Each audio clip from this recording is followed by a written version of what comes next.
apontar a espada, apontar o arco. Não até que você tenha me vingado. O rosto da rainha Calca disse da espada, e então desapareceu como se ela nunca tivesse estado lá em primeiro lugar. Remédios olhou para a espada sem rosto, e sem voz, esperando que ela voltasse, esperando que ela falasse novamente. Remédios, não queria que ela fosse. Ela balançou a espada para frente, e para trás. Volte, volte, ela choramingou. Mas ela não voltou, ela não falou. Remédios puxou seu próprio cabelo em frustração e raiva, seu senso de direção estava puxando-a para a esquerda, e para a direita, para frente, e para trás, ela não tinha certeza do que fazer a seguir. Ela cerrou os punhos em frustração. Droga, Gustav, onde você está quando eu preciso de você? Ela disse baixinho.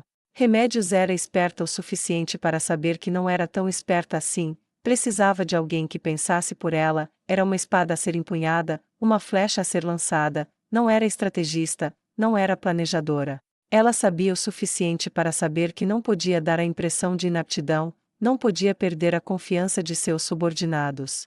Então ela se esforçou para se controlar, lavou o rosto em uma bacia com água, secou, depois estendeu o mapa sobre a mesa, e curvou-se sobre ele, colocando as palmas das mãos para baixo, olhando atentamente como se pensasse. No entanto, seu único pensamento foi: será que ninguém mais precisa fingir assim? Ela soltou um suspiro, e gritou: Yuri, preciso de você. Uma jovem prontamente entrou, ela era uma escudeira, e tinha uma semelhança desagradável com Neia Baraja, exceto pelos olhos. Os olhos de Neia Baraja mexeram com Remédios do jeito errado desde o primeiro momento em que se conheceram.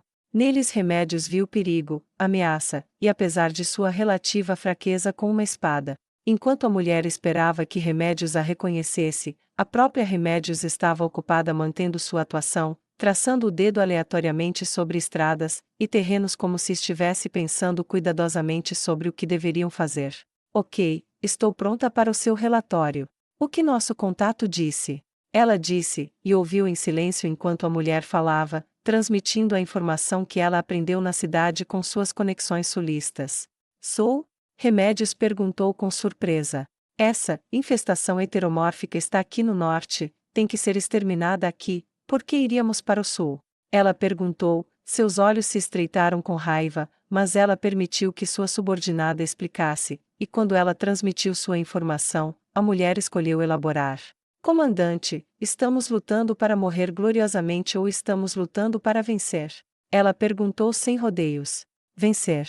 Remédios respondeu com firmeza. Então precisamos ir para o sul, precisamos nos rearmar, precisamos nos reequipar, precisamos aumentar nossos números. Você prefere enfrentar dezenas de milhares de hereges com algumas dezenas de paladinos, e algumas centenas de escudeiros, ou com dezenas de milhares de cada um? Nosso patrono está lá, e com Gustavo andando por aí procurando por nós aqui. Na melhor das hipóteses o evitamos, na pior das hipóteses acabamos lutando, e mesmo se vencermos, tudo isso significa mais paladinos mortos. Foi um caso convincente. Tudo bem, nós vamos para o sul. Ela disse. Diga a todos para se prepararem. Dispensado. Ela disse com firmeza. Dentro de sua mente, Yuri suspirava de alívio, ela conseguiu convencer Remédios a fazer a escolha certa. Ao sair, ela revirou os olhos, aquele mapa que Remédios estava mexendo era obviamente o errado para a localização deles, retratava áreas no extremo sul do Reino Sagrado do Sul, e ela realmente teve que ser convencida a ir lá. Uma parte dela queria rir, se ela tivesse tido a sorte de ter pelo menos o mapa certo, Yuri poderia ter sido enganada ao pensar que Remédios era uma pensadora inteligente. Ela encolheu os ombros mentalmente, com sorte ou não, com visão de futuro ou não, ela era o símbolo de que precisavam para impulsionar a luta contra os hereges, era ela quem atrairia apoio e patrocínio dos nobres. Tudo o que ela precisava era de alguém que lhe dissesse quais ideias ela precisava ter. Yuri não tinha ilusões de que Remédios gostava dela, embora se perguntasse por que sua antipatia parecia ser tão completa, mas Yuri podia fazer o que outros antes dela haviam feito, pensar por ela. Yuri sabia que Gustav tinha feito isso antes dela, e Kalka tinha feito isso antes dele. Agora foi a vez de Yuri apontar a flecha que era a ex-paladina comandante. A coisa toda deixou Yuri furiosa. Ela reuniu os vários líderes de esquadrão, e disse-lhes para fazer as malas para uma viagem ao sul, um anúncio que foi recebido com uma mistura de emoções de surpresa e raiva leve, mas mesmo esses ficaram calmos e tranquilos quando disseram que estariam recuperando os suprimentos e ganhando novas forças para levar a luta adiante novamente. Eles continuaram suas tarefas com entusiasmo depois disso, e Yuri acariciou seu cabelo curto e loiro exasperado. Como alguém no norte poderia ter caído tão longe a ponto de seguir os mortos-vivos? No sul, nós nunca faríamos isso. Ela disse baixinho, para não ter sua crítica às suas contrapartes do norte sendo ouvida. Como um dos poucos escudeiros do sul que veio para o norte, ela tinha uma posição única no pequeno grupo, e Remédios, por algum motivo, em partes iguais se agarrou a ela, e a tratava com severidade, mas apesar desse tratamento severo, Remédios também passou a depender dela, já que Yuri era boa em ajustar seu comportamento para combinar com as pessoas ao seu redor, então ela não suportou, isso a tornava útil para encontrar contatos do sul e simpatizantes do norte, e sua habilidade com o arco também era notável. Ela exibia sentidos táticos aguçados. Se não estivesse por perto para os massacres, Yuri tinha certeza de que Remédios teria apenas atacado sem um plano, e grande parte da população poderia ter escapado, enquanto Yuri, em vez disso, planejou os ataques que maximizaram os hereges mortos. Isso tornou Yuri tão importante para Remédios quanto qualquer um de seu pequeno número de paladinos. O pequeno número de pessoas significava que era necessário pouco tempo para se preparar para se mover, mas esperar pelo pequeno reabastecimento significava que ninguém precisava se apressar, e Yuri usou esse tempo para praticar com seu arco. Ela encaixou uma flecha e atirou em uma muda, não no tronco, mas em um pequeno galho saindo dele. O galho foi cortado e começou a cair no chão. Ela sacou mais 2 flechas e disparou em rápida sucessão no galho caindo, atingindo uma vez, mas apenas cravando a outra flecha no solo macio sem atingir seu alvo com a outra. Foi um tiro muito bom, mas não estava em sua mente bom o suficiente.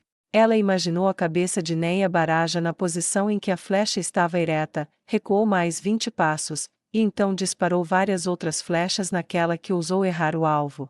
Snap, snap, snap, snap.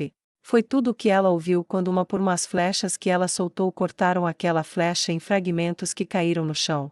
O arco e flecha de Neia tornou-se quase lendário entre os sobreviventes da resistência. Seu arco, um presente de seu mestre das trevas, permitiu que ela destruísse vários inimigos, e rumores diziam que ela havia matado pessoalmente o grande rei Buzar, e levado sua armadura como um troféu. Dizem as histórias que ela poderia fazer suas flechas perseguirem seus alvos, e que ela era mais amplamente temida pelos demi-humanos como o arqueiro de olhos loucos do que Remédios era temida como um paladino heróico. Yuri bufou com as histórias. Os rumores podiam crescer como ervas daninhas, e aqueles que foram derrotados, muitas vezes exageravam o poder para o qual perderam para que não parecessem tão fracos. No centro da história, Yuri tinha certeza de que Neia devia ser uma arqueira competente o suficiente. Ela devia ser extraordinariamente habilidosa se até mesmo Remédios, que a odiava, a elogiava, ainda mais se um monstro morto-vivo achou por bem deixá-la viver para servi-lo, em vez de matá-la como os mortos-vivos geralmente faziam com os vivos. Mas uma flecha no cérebro acabaria com tudo isso, não importa o quão boa ela realmente fosse. Algumas horas depois, algumas figuras vestidas de verde entraram na clareira carregando grandes mochilas. Havia cerca de 2 dúzias delas, e as mochilas pareciam pesadas e bem embaladas. Remédios e Yuri se aproximaram deles enquanto desciam suas cargas. Suprimentos do sul, como prometido. Uma figura corpulenta de barba escura disse. Bom. Remédios disse, e depois de tirar uma bolsa, ela entregou a ele. Os hereges mostram seus agradecimentos. Ela disse, ao usar o dinheiro dos mortos, para pagar os equipamentos e recursos que os mataram, e mataria mais. Enquanto Yuri pensava sobre isso, foi um momento tão sombrio quanto a destruição dos próprios aldeões. Ainda assim, merecia apenas um encolher de ombros. Quem se importava com o que os hereges pensavam?